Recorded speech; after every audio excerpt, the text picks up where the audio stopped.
week, bago matapos ang taon, sure ng best year para kay Sparkle star Ashley Ortega ang 2025 dahil sa dami ng blessings. Pahabol na plot twist pa ang advanced birthday surprise ng fans. Makichika kay Aubrey Carampel. Feeling nagdiburaw ulit si Ashley Ortega sa inihandang birthday party para sa kanya ng kanyang fans. Sa December 26 pa ang birthday ni Ash. Pero mas maaga nila itong isinelebrate bago pa maging busy ang lahat ngayong holiday season.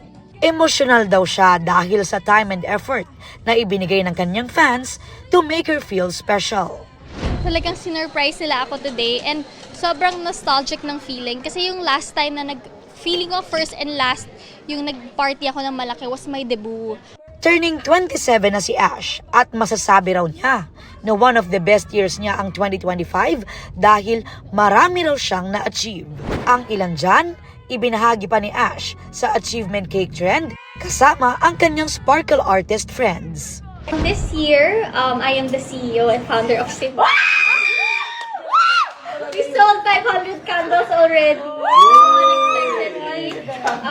I got a condo investment. Wow! I won Best Actress again. Yay! Mayroon din siyang Metro Manila Film Festival movie, ang Shake, Rattle and Roll Evil Origins, at upcoming Kapuso drama series na Apoy sa Dugo. Honestly, ang hirap i-let go na magto-27 na ako. I feel like I want to stay 26 forever because sobrang daming blessings na nangyari sa buhay ko and sobrang grabe yung pivotal moment sa life ko. I feel like 26 changed my life for the best.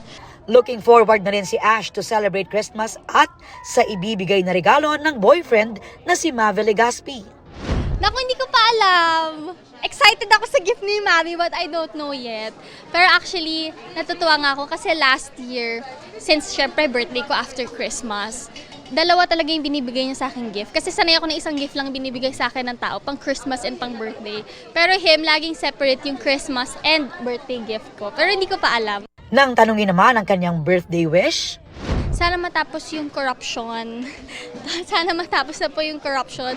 I couldn't ask for more kasi talagang this year sobrang daming blessings dami kong blessings na na-achieve and sana next year si Lord nang bahala kung ano mang blessing ang ibigay niya sa akin, ano mang birthday gift ibigay niya sa akin. I trust Him and wala na akong may hihiling pa kasi talagang sobrang best year ko tong 2025. Aubrey Carampel, updated sa showbiz happenings.